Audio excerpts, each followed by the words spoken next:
Hi, I'm Mrs. Garcia, and I have a special book to share with you today.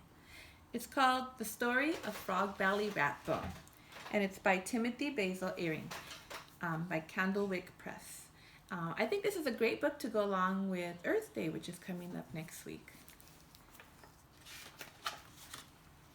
This is a third grade reading level book, and I think it's a great picture book for all ages. In a dull, gray, endless place called Cement Land, there lived a very special boy. This boy had one wish. He wished to find a treasure. Each day the boy searched through the heaping piles of junk that collected around Cement Land. He found greasy toaster ovens, broken TVs, and wet, smelly socks. Ew! But no treasure. The only thing in these junk piles is junk, cried the boy. He was angry enough to give up when all of a sudden he spied something unexpected. It was a strange and wonderful box. Attached to the box was a wrinkled note which said, "Put my wondrous riches into the soil and enjoy." The boy pried open the lock with a twisty piece of wire and lifted up the lid. He's gonna find. The box was bursting with dazzling colors. "I found the treasure!" shouted the boy. He took one of the beautiful packages and tore it open. But inside the package, there were no bright colors at all, just hundreds of tiny gray specks. Where were all the wondrous riches? The boy wasn't sure, but he carefully prepared some soil. He sprinkled in a few specks, and he waited 2 or 3 minutes. But nothing happened. Deeply dejected, the boy went home. He did not realize that the unguarded treasures were now in terrible danger. The next day, the boy returned to a horrifying sight. The specks had been dug up. "Thieves!" he screeched, and in a flash he had a plan. He ran straight to the nearest junk pile. There he gathered those wet, smelly socks. He found moldy pillow stuffing and scraggly wires.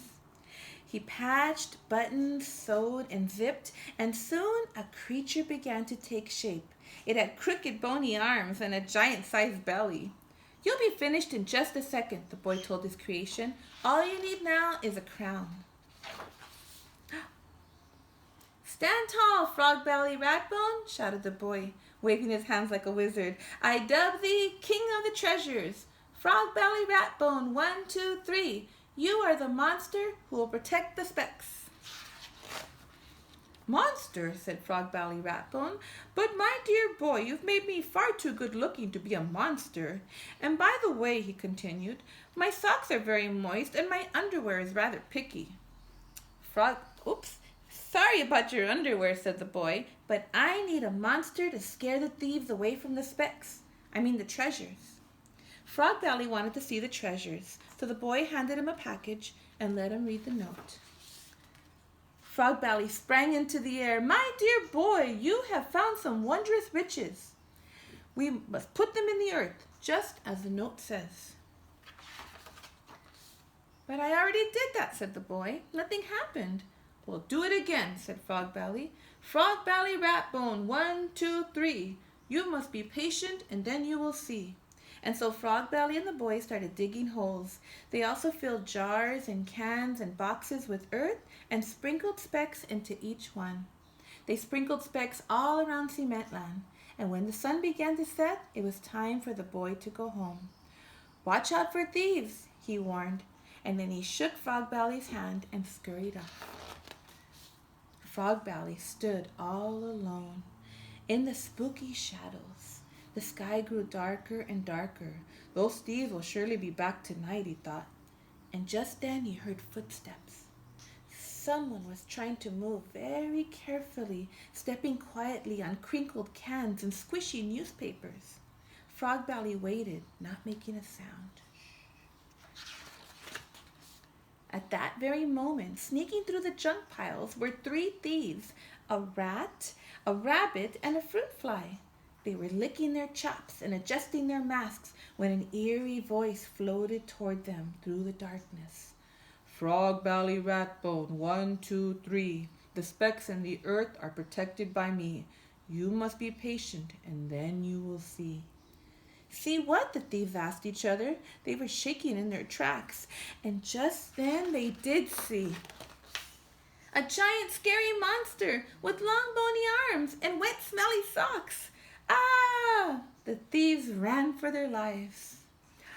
My goodness. The next morning, the boy was happy to discover that Frog Belly had saved the treasures. "What do we do now?" he asked. "Now," said Frog Belly, "we must give the treasures lots of water." So the boy filled a watering can and went to work. A few days later, the boy noticed something quite peculiar. The boxes were twittering. The jars and the cans trembled. "Look, Frog Belly," he said. Slowly and very shyly, the treasure was beginning to reveal itself. "The wondrous riches are here at last," Frog Belly shouted. He and the boy cheered. From inside a junk pile, the thieves were listening. They felt terrible about having tried to steal such wonderful treasures. The rabbit jumped out of the hiding place and landed right in Frog Belly's arms. "We'll never steal again," the rabbit cried. "And we'll return all the specks we took," said the fruit fly. "Please let us help you take care of the treasures," said the rat. So Frog Belly and the boy forgave the thieves, and now they were all part of the team. As they watered the treasures to help them get bigger, they sang together, "Frog Belly, Rat Bone, 1, 2, 3. We must be patient, and then we will see." And soon one flower appeared, and then 3, and then 100. "Cement Land is filled with colors now," shouted the boy. And just when it seemed that nothing better could happen, the fruit fly discovered a bright red strawberry. "And here's a zucchini," cried the rat. "Go ahead, rabbit," urged Frog Belly. "Pick the biggest carrot top you can find and pull. Pull with all your might." That night, the 5 friends prepared a special feast. A feast fit for a king. 3 cheers for Frog Belly, Rat Bone, 1, 2, 3. Because, thanks to Frog Belly, they were patient and they did see. And that is the end of the story. So I hope you enjoyed it.